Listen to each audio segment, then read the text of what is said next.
Hey y'all, I'm Brooke Hoover, a Louisiana native, actor, writer, and comedian.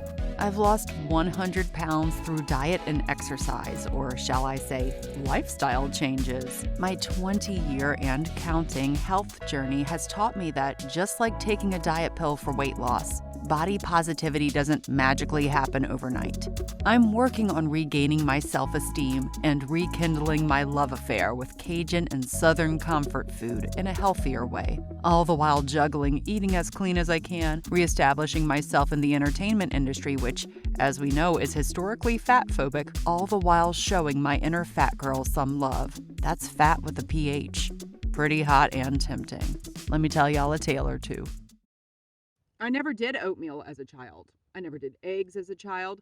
I don't even know what I ate for breakfast really as a child. I was never a breakfast person. My mom never forced it upon me. Maybe according to society, she should have. I mean, now I eat breakfast. We'll obviously talk about that. It's a whole episode.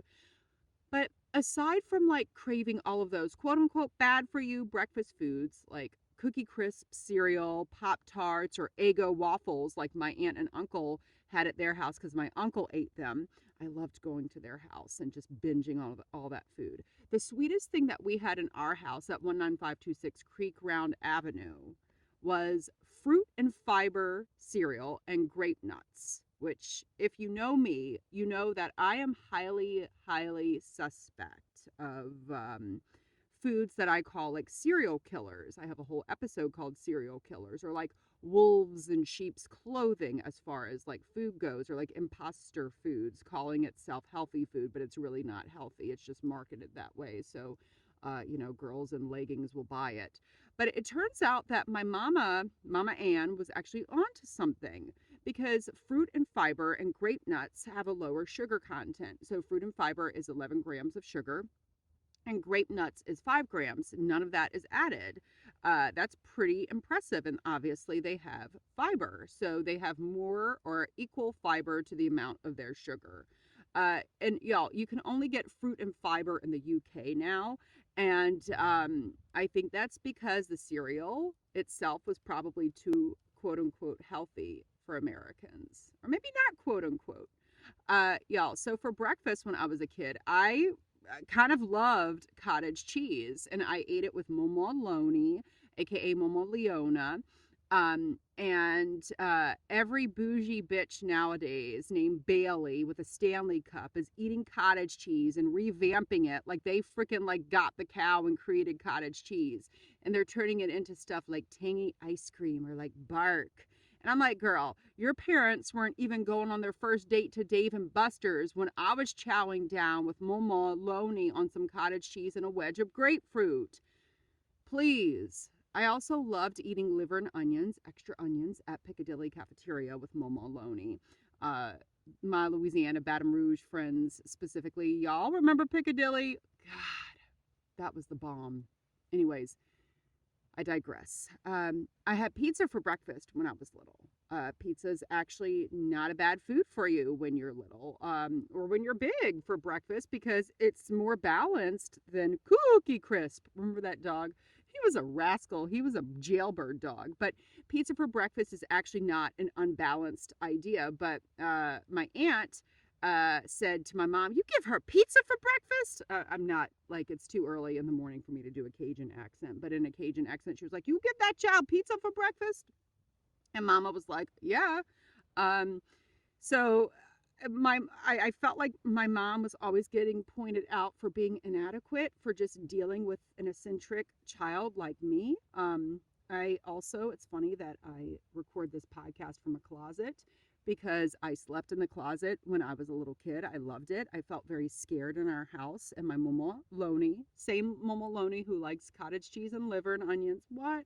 She said to my mama, "Ann, why don't you put that child with some comforters and make a little pallet?" Anybody else remember a pallet? Make a little pallet in the closet. So I slept in the closet for a couple years.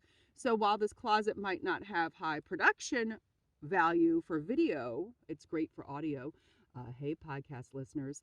But this closet has a lot of nostalgia feelings. So, yeah, people made us feel weird about that, but I was totally happy eating pizza for breakfast and sleeping in a closet. I mean, that was awesome. I also remember one day I just wasn't even having pizza for breakfast. I didn't want breakfast. I just wanted Gatorade. You just wanted Gatorade. And my mama was like, fine, you want Gatorade, baby? That's what you got. So we got to school. I was in third grade, and our teacher, Miss Ruby Smith, she always had like one of these necks that kind of like would wobble. And I'm not talking about like a turkey neck because I'm kind of getting a turkey neck. I think my memoir will be called From Double Chin to Turkey Neck. But Miss Ruby Smith kind of had like this neck. It was like her tick, and she would like wobble like a turkey. Anyway, Miss Ruby Smith was like asking us what we had for breakfast. And I said, I just had a Gatorade. And she goes, you what, child? And I was like, I just had a Gatorade. She's like, oh, I thought you said you had an earache. And I'm thinking, earache, you got to get a hearing aid, old lady.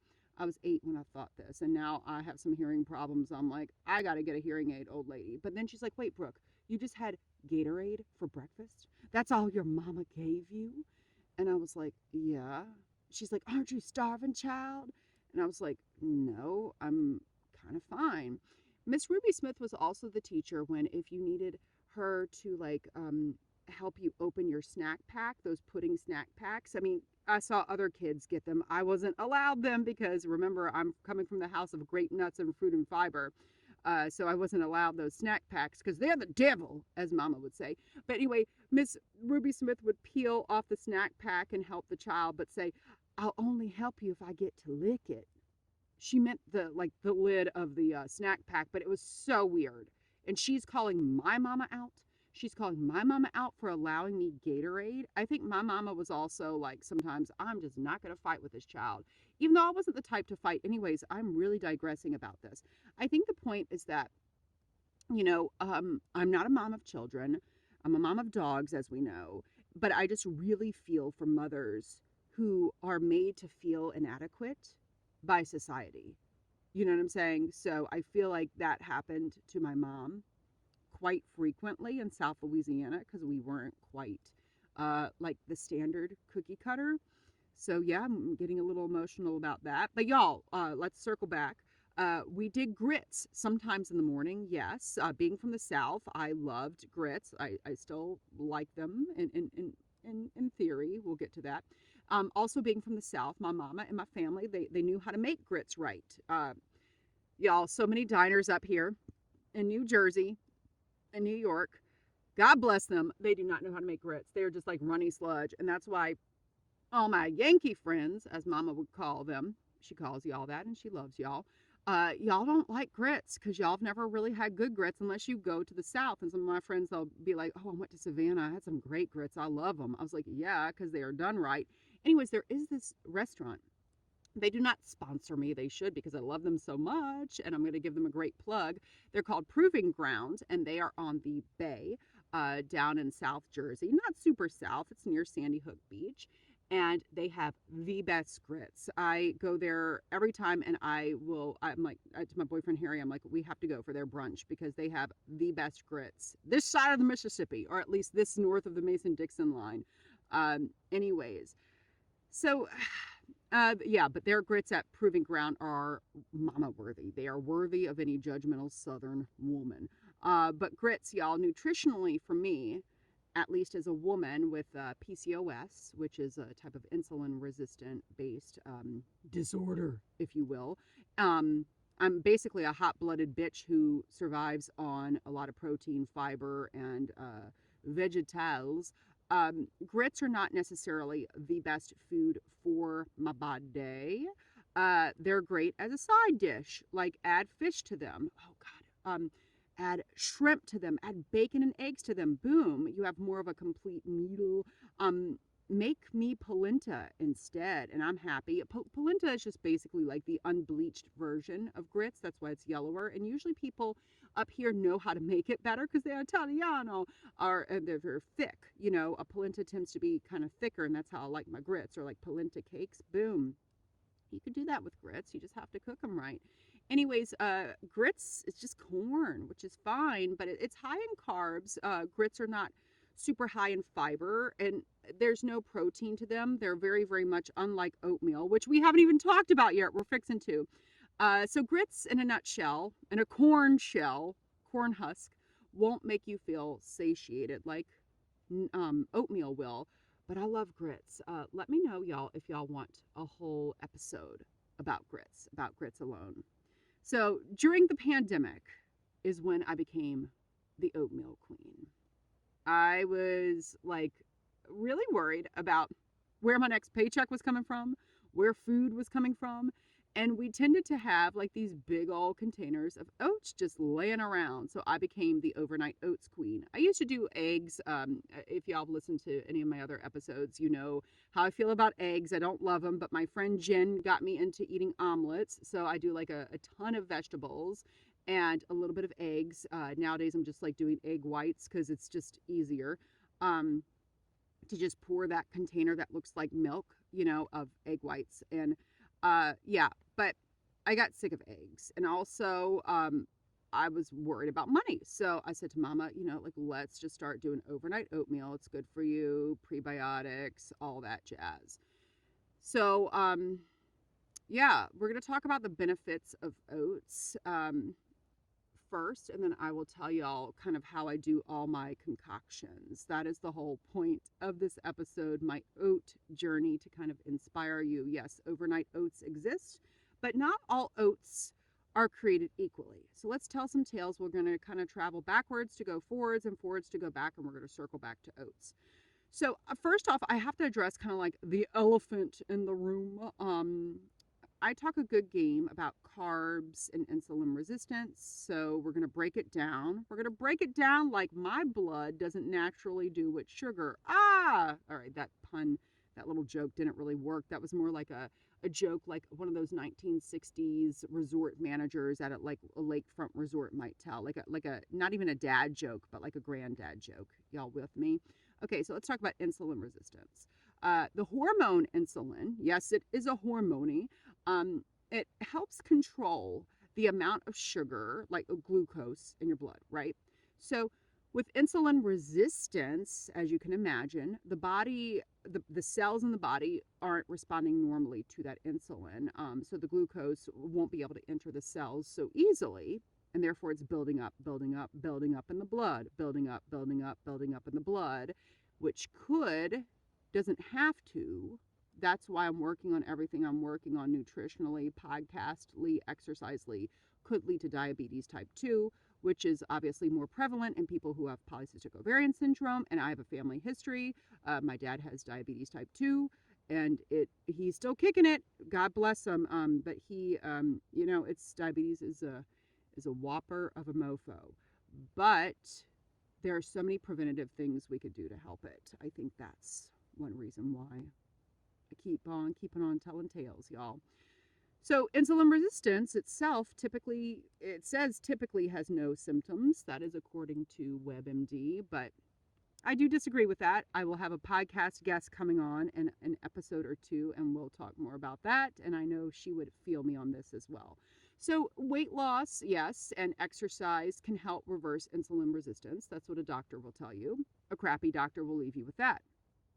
But a better doctor or a nutritionist would and should tell you that balancing what you're eating, it's easy to say weight loss, right? That's what they always say, weight loss, but they don't tell you how to do it safely or in a healthy manner or in a way that's more so approaching it from balancing what you're eating to feel better.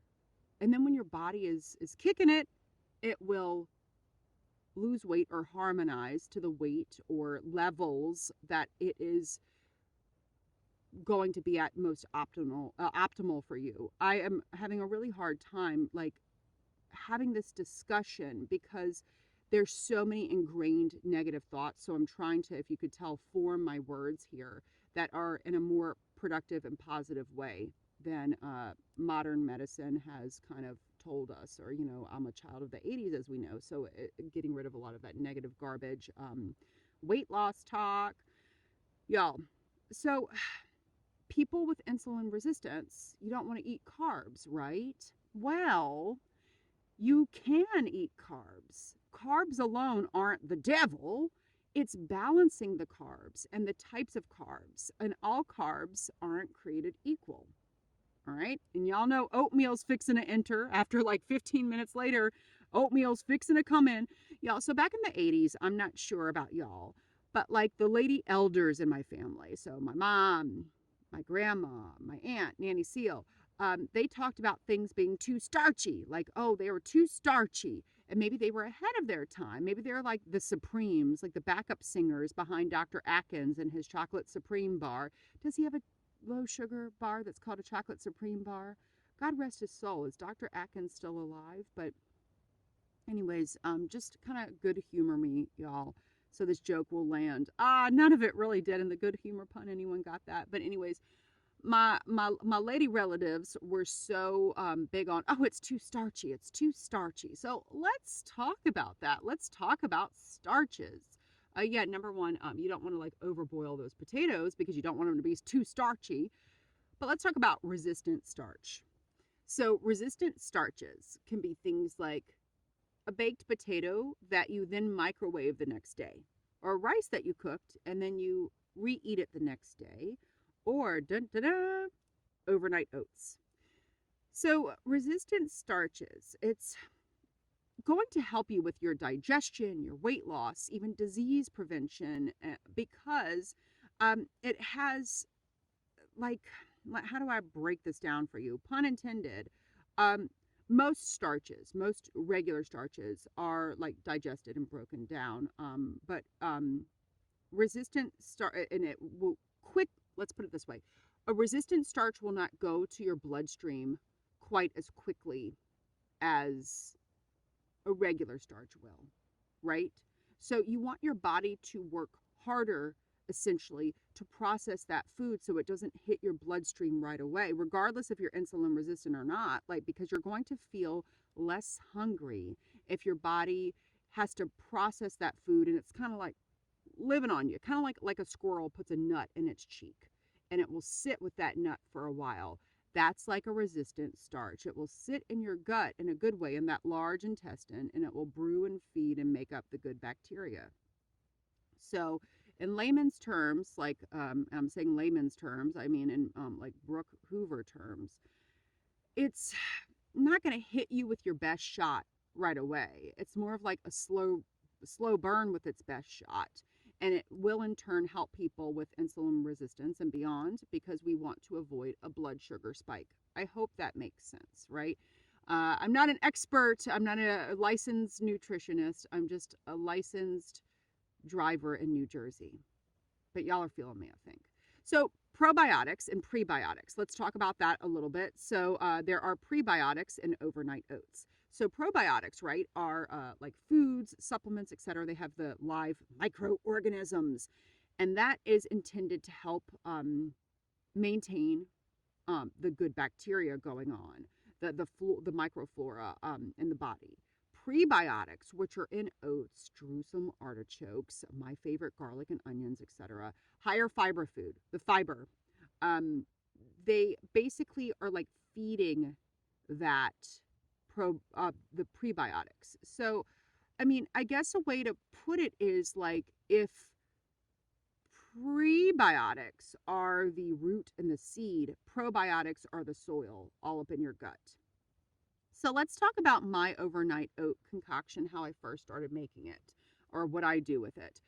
So what I used to do is just get like some regular oats, some regular old oats, almond milk, unsweetened, of course, a ton of cinnamon, a little bit of nutmeg, and let it brew. In the morning, I would add like a quarter frozen banana, microwave it, and add some almond butter, and sometimes like a cube of like, or like a half like square, if you will, of the unsweetened, completely unsweetened Ghirardelli. Some people say Ghirardelli, I say Ghirardelli. I think it is pronounced Ghirardelli. I went there once in San Francisco. That place is awesome. Chocolate factory. What? Anyways, that's what I have done literally every day for the past many, many years until I realized something, that it was almost as if I was getting hungrier. And yes, it's revving your metabolism. Yes. And yes, I lost like 30 pounds during the pandemic and I was eating these oats. I was also not eating out at restaurants. I was not, nobody was going to restaurants.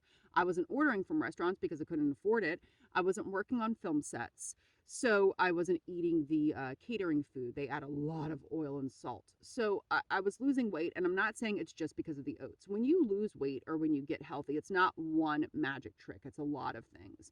So I'm not attributing completely like the rest of my weight loss to oats. I'm saying it was a combination of things. The oats were kind of a means to an end, and they helped me along that way. They were probably really helping maintain my gut health, if you will, with those prebiotics. But what I've realized recently, my usual concoction of the regular or old fashioned rolled oats aren't cutting it because it's like I'm getting hungrier and it's almost like I'm wanting to beast more. So I did some investigation. I'm like, let me try it with steel cut oats. So y'all probably had steel cut oats. So like regular rolled or quick instant or old fashioned oats, y'all know they're like flat, right? They're flat. They look like a they actually look like a kind of like a sexual organ to me, but they they're flattened and they have like that little line through them. You know what I'm saying? They're essentially already kind of like digested for you partially. They're like steamed and rolled out for you. Yeah. So imagine like Quaker Oats is like a mama bird and you're the baby bird. And like they're feeding you. That's what's been done with like regular oats, right? All right, y'all. I once had a bird named Phat, an African gray parrot. God love her. She came up to me one time and she gave me a kiss on my mouth, but then I felt something wet. She literally was regurgitating into my mouth. I didn't want to offend her, so I held it in my mouth. I put her on my shoulder. I went and put her back on her perch, and I went and spit that shit out so as not to offend Phat. So pretend like Quaker Oats, or and not just Quaker Oats, but any regular oat is Phat. All right. And a steel cut oat is without Phat's help. Does that help? So there's a lot of love and goodness and good intention in a regular oat, but steel cut's like, all right, I'm not doing this for you.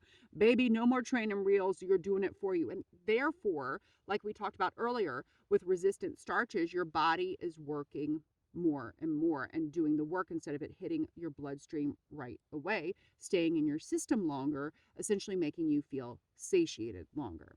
Y'all feel me on this? So when you're making overnight oats with steel cut oats, the best thing about overnight oats is you set it and forget it. But with steel cut oats, you must boil them first, right? Um, what I've done sometimes is boil a little bit of steel cut oats and they have like protein oats now, Bob's oats. It's not like added protein powder. It just has extra protein. So it's like 9 grams for a serving instead of 6, which is, 30% more, if you will. That's pretty good. You can mix the two a little bit if you want. Or you could do this, you could add quinoa.